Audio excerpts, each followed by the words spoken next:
Oi, eu sou a Thaís e no vídeo de hoje eu vou compartilhar com vocês um pouco da minha história com ansiedade, com depressão e como que eu lido com isso, né, diante da minha profissão, da vida de atriz, dos nãos, dos altos e baixos e mais baixos do que altos e como que eu lido, né, com isso até hoje, como tudo começou. Eu achei importante incluir esse vídeo no cronograma do canal, até para vocês me conhecerem um pouco e também para a gente compartilhar histórias, porque eu acho que isso ajuda muito outras pessoas que também estão passando pelo que eu passei e pelo que eu passo até hoje, né? Mas antes de começar esse vídeo, eu queria deixar aqui que você que sofre disso, procure ajuda profissional, tenha uma rede de apoio. E agora sim, vamos começar o vídeo.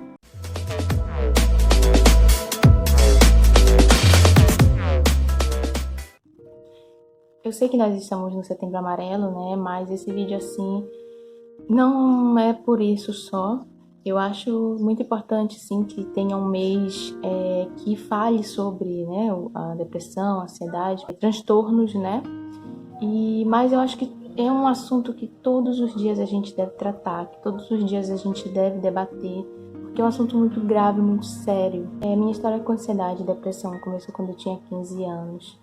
Eu passei por alguns problemas pessoais que não vêm ao caso aqui agora, mas eu sinto e comecei a perceber, né? E isso só em 2018, quando eu comecei a finalmente fazer terapia. E por que eu comecei a perceber que começou quando eu tinha 15 anos? Porque depois que a gente começa a fazer terapia, a gente começa a enxergar coisas, né, que passaram e entender o porquê daquilo. Nem sempre isso acontece, mas geralmente a gente já consegue ter um outro olhar daquele assunto, diferente de como era antes.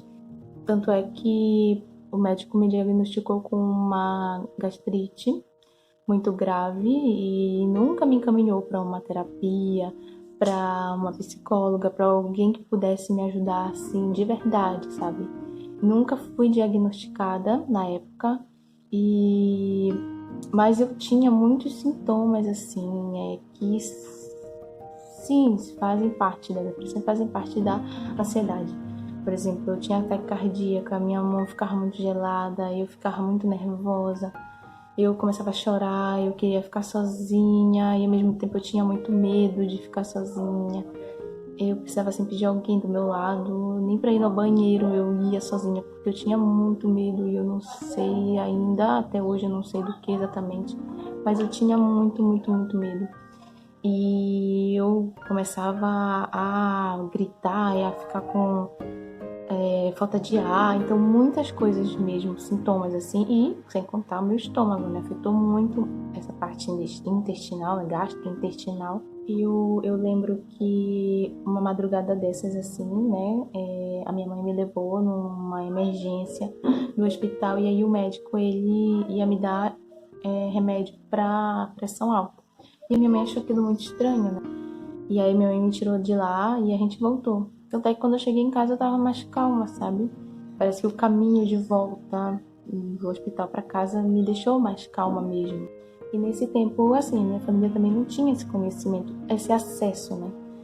Com a informação como a gente tem hoje, internet, e a gente pessoas dando dicas para procurar ajuda, até grátis também. Então, tudo isso hoje tem, naquela época não tinha, né? E olha que não faz tanto tempo assim. E foi 10 anos, né? 10 anos atrás. Mas mesmo assim, eu não tinha essa informação, não sabia disso, esse conhecimento de onde para onde correr. Então, geralmente eu ficava sozinha, eu me guardava, eu era uma menina muito introspectiva, então eu sentia as coisas e eu não falava para ninguém, eu ficava na minha, sabe? Eu me trancava, eu ficava agoniada, aquela que na garganta, aquele peito pesado, tudo que a gente sabe que hoje é um diagnóstico, um sintomas da ansiedade, da depressão. Enfim, o tempo passou, eu saí dali da idade de 15 anos e as coisas foram, eu não digo que melhorando, mas eu fui sabendo lidar mais, e isso mesmo sem ajuda, né? Eu não conversava com ninguém, eu não tinha amigos, eu não tinha com quem me abrir, então eu tinha que ser eu e eu. Até que eu lembro que na época eu criava amigos assim imaginários e aí eu ficava contando as coisas. Às vezes eu também fazia roteiros, brincava com a minha prima e nas histórias eu meio que contava, né, o que eu estava sentindo e mesmo assim minha prima também nem sonhava, não sabia nem o que era a percepção de que aquilo poderia estar acontecendo comigo, mas não, eram personagens que eu criava. Então eu colocava assim de certa forma na arte, né? E também outros motivos também eu acho que me levaram a isso, não só esse como eu citei, né? Mas motivos de que eu queria muito ser artista naquele tempo, eu queria muito poder cantar, queria muito poder ter uma banda, queria muito poder já atuar e eu não podia, né? Até porque não dava, não tinha condições nenhuma. Então aquilo ia me entristecendo de uma certa forma. E eu ia só guardando, guardando, guardando, esperando o dia que aquilo ia acontecer, sabe? Então realmente, ansiedade pura ali. Tem situações, né? Também problemas, a gente passa, o ser humano tem muitos problemas e eu também tive naquela época. E aí, quando chegou 2014, eu resolvi ir para São Paulo e aí começou mais um episódio de ansiedade, mais um episódio de depressão, mais coisas assim pesadas mesmo que a cidade em si tem, né? Eu gosto muito da cidade, eu gosto muito das pessoas, mas na questão de energia, sei lá, é muito pesado e até hoje eu sinto isso, né? Eu já moro lá uns 4 anos, mas eu sinto muito esse peso, essa energia que tem naquela cidade. Não são todos os lugares, tem lugares que a gente chega, a gente ainda se sente um pouco até mais tranquila, mas tem lugares que eu chego assim, eu não aguento, eu saio, não aguento ficar. E tudo isso me causam até hoje, né, esse certo sufoco. Não causam mais tanto porque eu procuro ajuda psicológica e aí lá eu realmente falo tudo, desabafo, esvazio, né? Tira o peso. Sem contar que a nossa profissão, né, ser artista no Brasil é muito difícil. Não tem condição alguma da gente ficar tranquilo. Todo dia é uma preocupação, é um medo, é uma ansiedade, realmente uma preocupação mesmo com o nosso futuro, que a gente não sabe. Principalmente eu me refiro agora, nesses tempos de pandemia, a nossa classe artística foi a que mais sofreu e é a que mais está sofrendo, né? Sem um auxílio, sem um apoio financeiro mesmo e sem pandemia também, não tem apoio financeiro nenhum. O governo nenhum apoia a gente, não tá nem aí, né? E esse ainda que a gente tá, não tá nem aí pra gente. Que morram, né? Porque é tudo vagabunda, não presta. Então, sabe, eu já vi absurdos nesses tempos de pandemia de pessoas próximas mesmo falando absurdos pra mim e hoje, assim, se fosse daquela época, imagina, eu acho que não teria aguentado. Esse não, agora eu, assim, muito cuidado com quem, né, tá próximo de nós. As pessoas, elas são tóxicas, as pessoas, elas são más. A gente tem que ter essa visão, essa percepção de que as pessoas têm os seus dois lados, não são só uma coisa e não vão ser só isso para sempre. Eu antigamente, quando eu falo antigamente, eu falo quando eu tinha 15 anos, até uns 20 e poucos, vai. Eu demorei muito para aprender isso. As pessoas elas não querem o nosso bem por integridade e elas vão se aproximar de você por interesse. Então muitas pessoas se aproximaram de mim por interesse. Até eu falo isso quando eu estava morando em São Paulo mesmo. E eu lidei muito com relações líquidas, né? Então, relações que começavam e terminavam iguais, relações que começavam e terminavam logo, e às vezes eu sofria muito com isso, porque eu sou uma pessoa que me dou muito, sou uma pessoa que tô sempre ali do lado da pessoa, se ela precisa, eu realmente abro mão de certas coisas pessoais para estar ali ajudando. E muitas das vezes essas pessoas, elas, eu não digo, não é a palavra, não é reconhecer, mas essas pessoas, elas se aproveitam disso, sabe, dessa bondade. E querem sempre se sobressair, querem sempre sair ganhando. E não estão nem aí para você, não estão nem aí para sua saúde mental, principalmente para os seus sentimentos. Eu não falo sentimentos amorosos, não é isso que eu estou me referindo. É realmente o que você sente por você estar ali, sabe? Por você estar se doando. É um ser humano que está ali, não é uma máquina que está ali te passando um pouco de sentimento. Não, não, é uma pessoa, então é uma troca. As pessoas não entendem isso. Então eu sofri muito com essas relações também e por permitir que pessoas ruins entrassem na minha vida e permanecessem por muito tempo.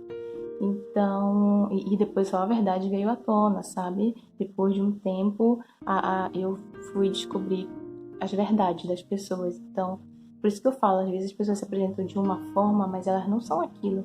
E aí, com o passar do tempo, a gente vai descobrindo e vendo quem realmente elas são.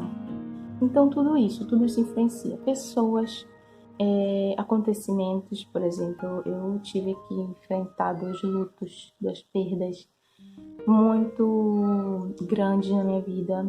A primeira foi em 2016, eu já morava em São Paulo, foi do meu primo, ele foi assassinado brutalmente e eu infelizmente não pude vir pro velório, não pude acompanhar. E foi nossa, foi uma perda muito grande, assim, realmente. E o outro foi recentemente, em 2019, ano passado, minha avó, né? Ela já estava doente, então não que se esperasse, mas é uma coisa que a gente não quer que aconteça, né? Então me pegou muito, mas esse, graças a Deus, eu consegui ainda vir. Mas são coisas que a gente queria estar, né, junto, passar por aquilo junto com a família. Infelizmente, por conta disso, por eu estar em São Paulo, eu não consegui.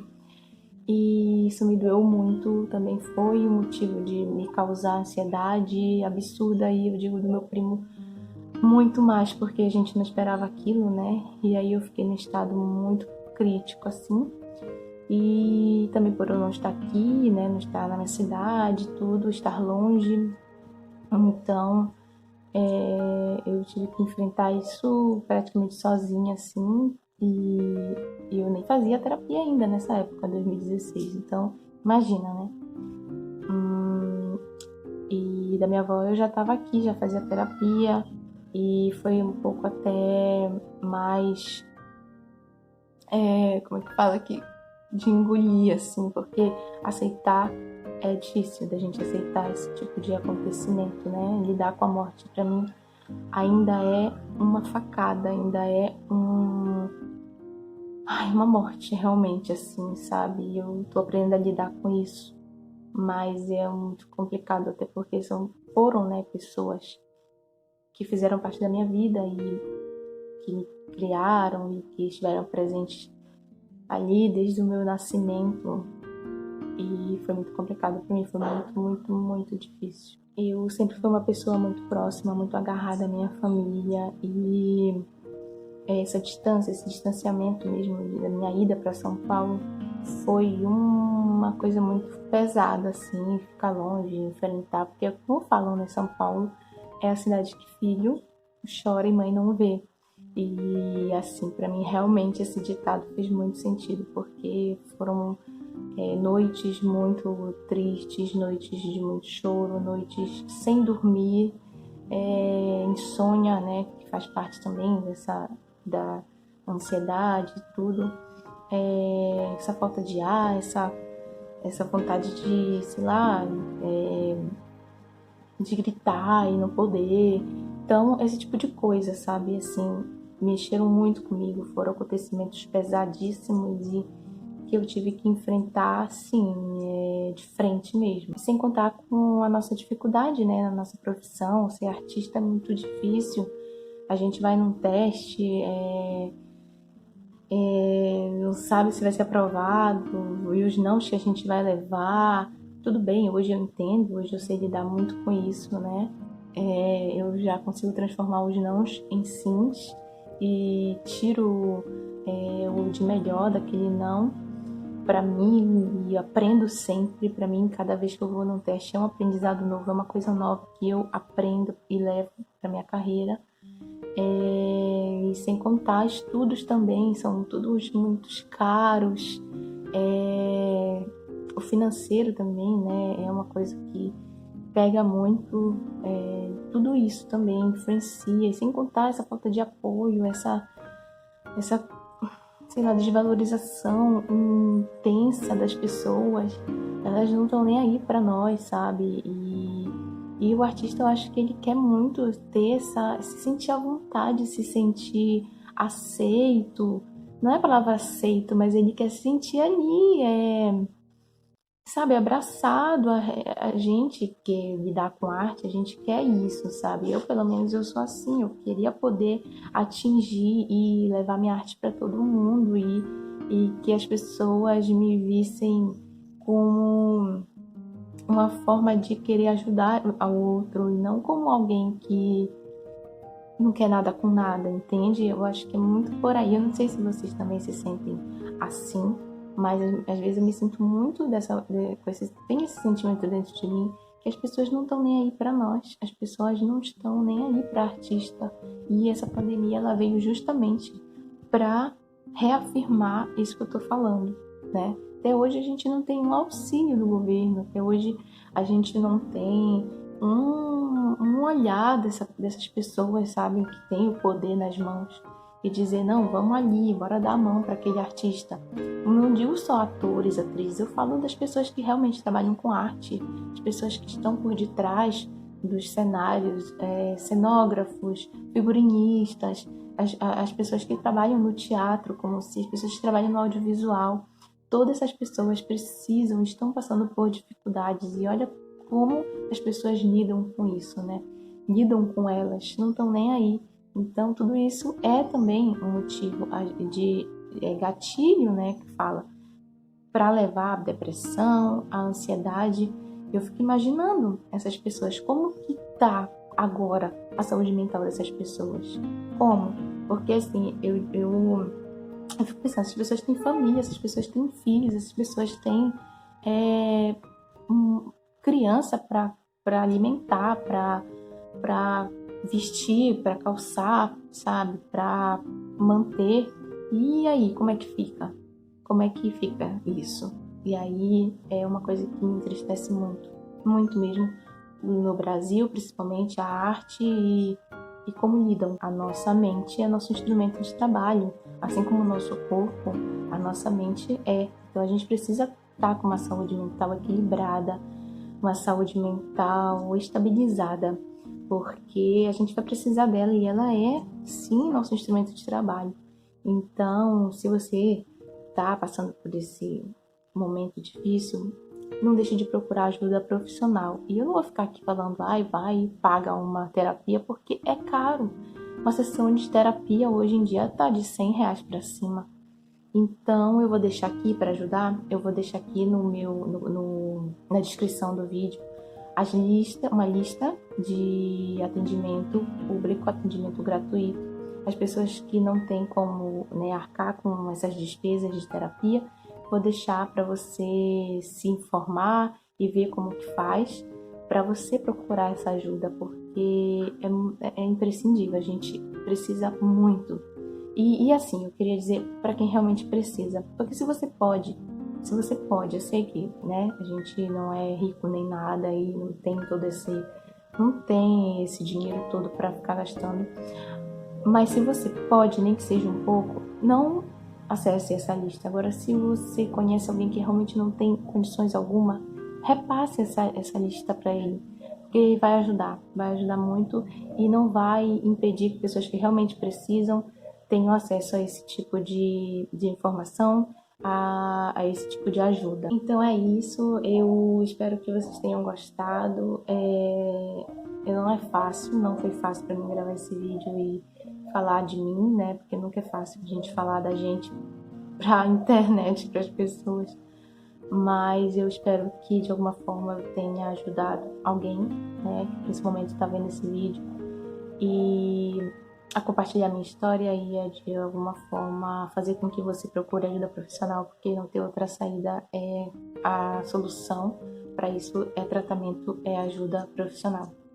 Cuide da sua mente, cuide do seu corpo, cuide da sua saúde mental, tente deixar ela o mais equilibrada possível. Não é fácil, não é. Jamais eu quero dizer que é fácil, mas só com a ajuda profissional é que você vai conseguir isso. E bom, é isso. Então, se inscreve, deixa um comentário, dá o like e compartilha esse vídeo. Eu achei ele muito necessário, de alguma forma, que as pessoas tenham acesso a ele e que de alguma forma a minha história atinja outras histórias também e poder compartilhar histórias. Então, se você sentir a vontade, escreve aí nos comentários para eu conhecer você e a sua história, como que você lida com isso até hoje, como que enfim, eu quero conhecer você.